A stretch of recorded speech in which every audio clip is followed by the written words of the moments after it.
Hello everyone, good morning dear students. As you all know that we are reading chapter 4 of English Reader textbook The Landlady by Roald Dahl.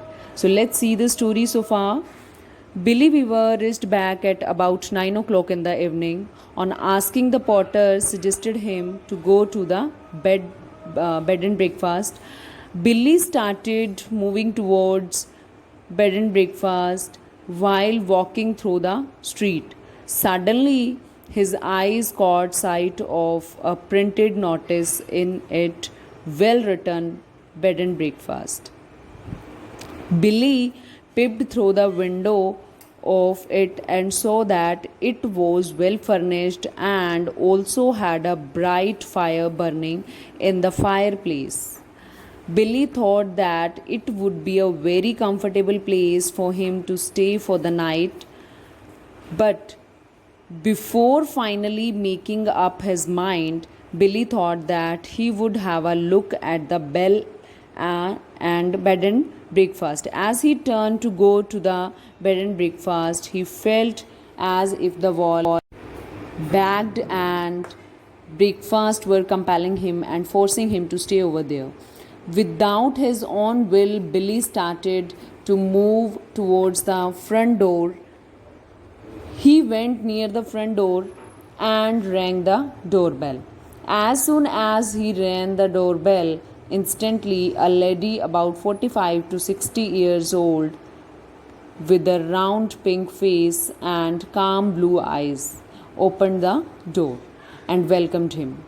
After that, Billy stepped over the entrance door and he found the lady to be extremely amicable and charming. Billy took off his hat and when he was about to hand his hat, he found that there were no other hats, no coats, or no walking sticks over there. It means that she was the only busy dog over there. The lamb lady said believed that she knew Billy would come. She also remarked that she was extremely happy that Billy came over there. After that, they climbed to the third floor of the building, and the 11th lady showed Billy his role. Now, let's see the father's story. So, here it goes. I'm so glad you appeared, she said, looking earnestly into his face. I was beginning to get worried. Looking with seriousness, the landlady said that she was extremely happy that Billy visited her. She also added that she was getting worried as no visitors were coming. What about supper, my dear? I am not a bit hungry, thank you. He said, I think I will just go to bed. The landlady asked Billy if he would like to have meal before going to bed. Billy answered that she was not at all hungry and would just go to sleep. Very well, then I will leave you now.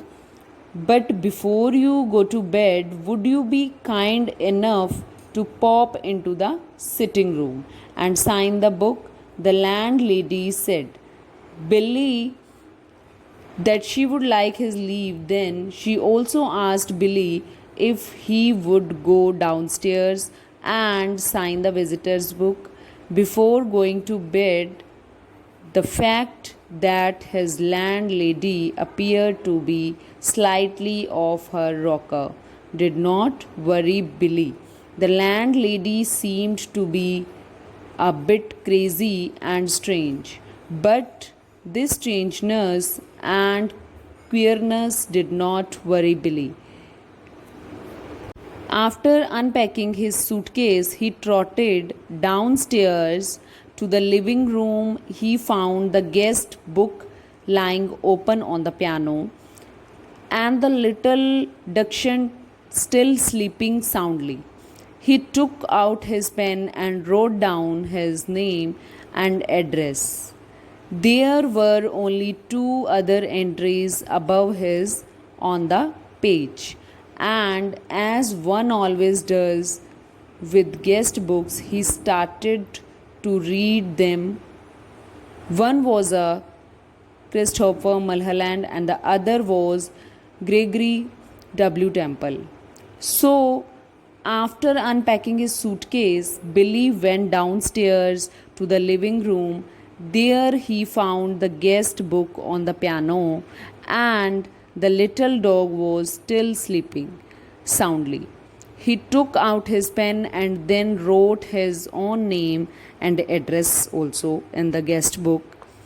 There were only two other entries above his on that particular page.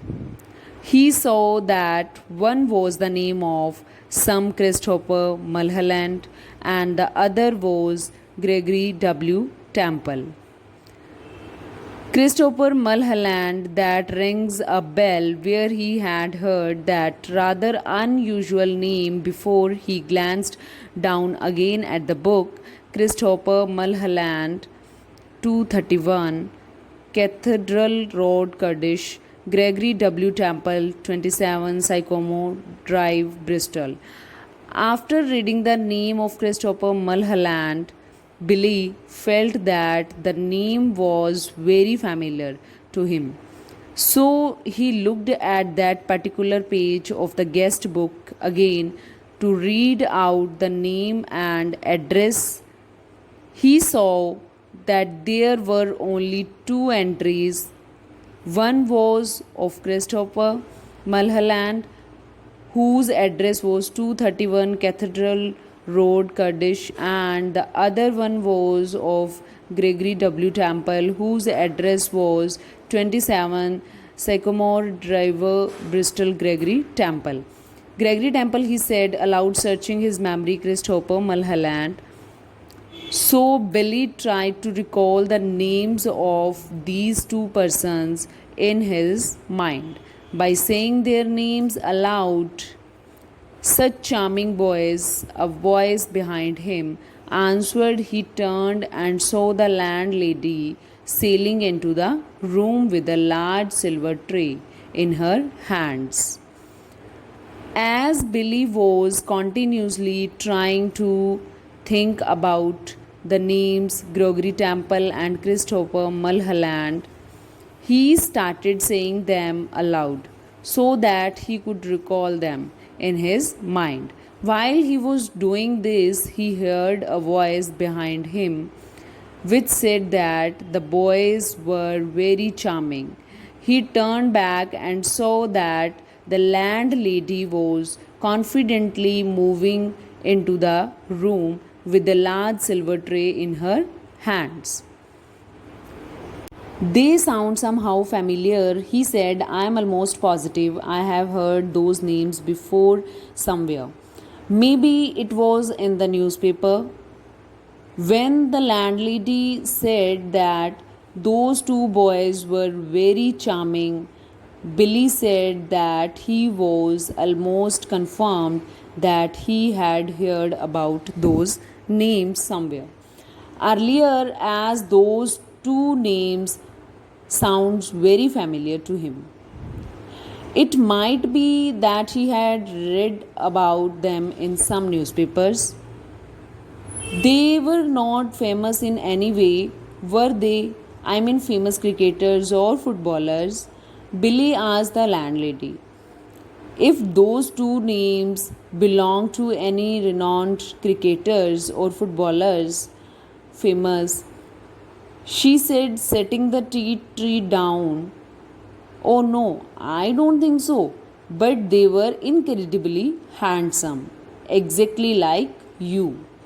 Setting the tea tree down, which the landlady brought for Billy, she said that she did not think that those boys were famous or popular, but they were unbelievably handsome. And she compared them with the Billy. Once more glanced down at the book. This last entry is over 2 years old and Christopher Mulholland's is nearly 3 years ago. Things get scarier Still, when he finds out that the two men's names were entered into the guest book 2 and 3 years ago, respectively, Roald Dahl is carefully building up tension here. Dear me, she said, giving a dented little sigh, how time does fly away, doesn't it? Giving a sigh, the landlady said that the time flies away very quickly.